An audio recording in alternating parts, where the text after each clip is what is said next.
Our next objective is describe the capabilities of Microsoft security solutions, and this objective covers 35 to 40% of overall course and exam objective. So let's get started. Objective 3.1 described core infrastructure security services in Azure, and the first one is Azure DDoS Protection, that is Azure Distributed Denial of Service Protection.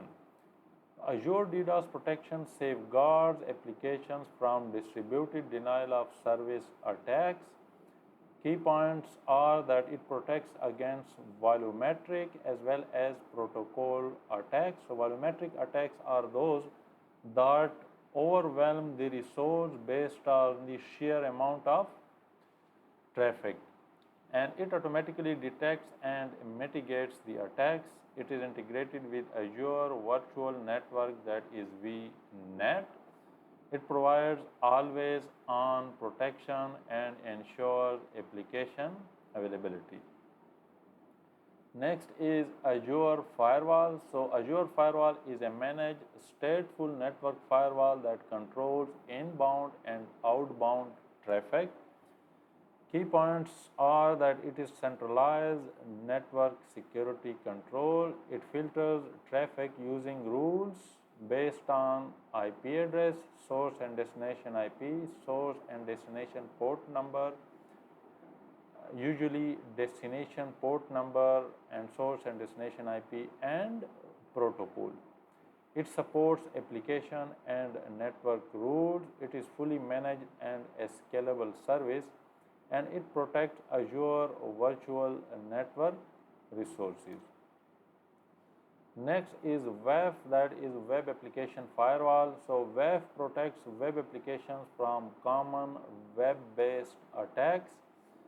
Key points regarding WAF are that it protects against OWASP top 10 web attacks. It filters web traffic, that is HTTP and HTTPS traffic, and it prevents web-based attacks such as SQL injection and cross-site scripting, and it is used with Azure Application Gateway and Front Door, and it enhances web application security.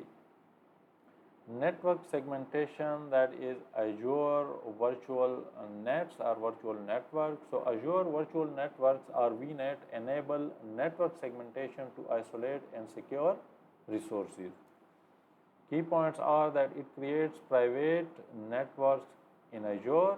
It uses subnets for segmentation of different types of traffic. It isolates workloads and resources, and it controls communication between different subnets and is the foundation of network security architecture.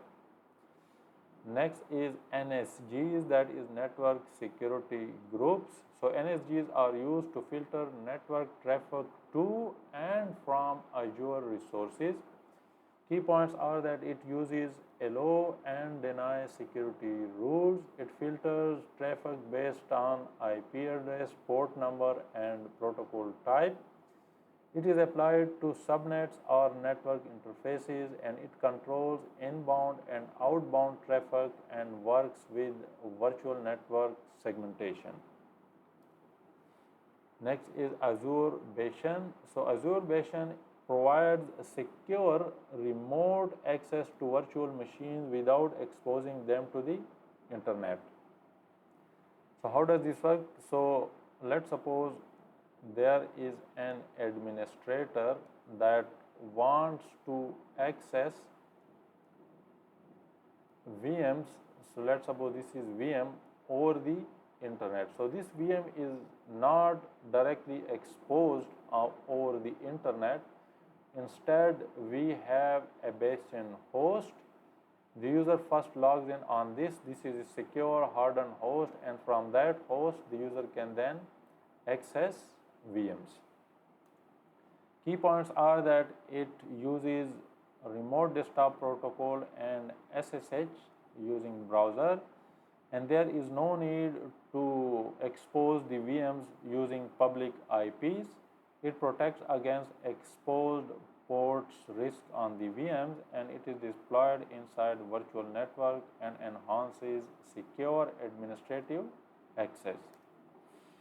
Next is Azure Key Vault. So Azure Key Vault securely stores and manages secrets, keys and certificates.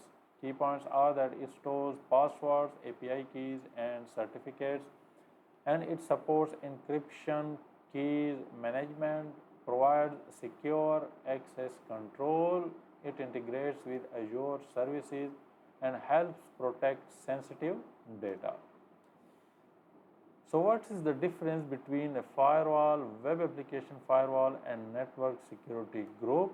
So Azure Firewall is a network level centralized protection of resources. Web application firewall is specifically for web application that is used for protection against HTTP and HTTPS type traffic, that is web-based traffic. NSG is basic traffic filtering based on IP addresses, port numbers and other rules such as application type, and all these work together for defense in depth. So let's suppose if your firewall is, let's suppose, fails due to some reason or the rules are not properly configured, your web application firewall is there to protect the application against attacks. So a couple of quick quizzes. So which Azure service protects web applications from SQL injection and cross-site scripting attacks? Option A, Azure Firewall. Option B, NSG. Option C, Web Application Firewall, WAF. And option D, Azure Bastion. And the correct option is option C, Web Application Firewall is basically used for protection against web-based attacks. So WAF protects against WASP top 10 attacks and other web-based attacks. Quiz 2. Which service allows secure remote desktop protocol and secure shell access to VMs without a public IP? Option A, Azure Firewall. Option B, Azure Bastion. Option C, NSG. And option D, Key Vault. And the correct option is option B, Azure Bastion. So it provides secure remote access via browser without exposing VMs.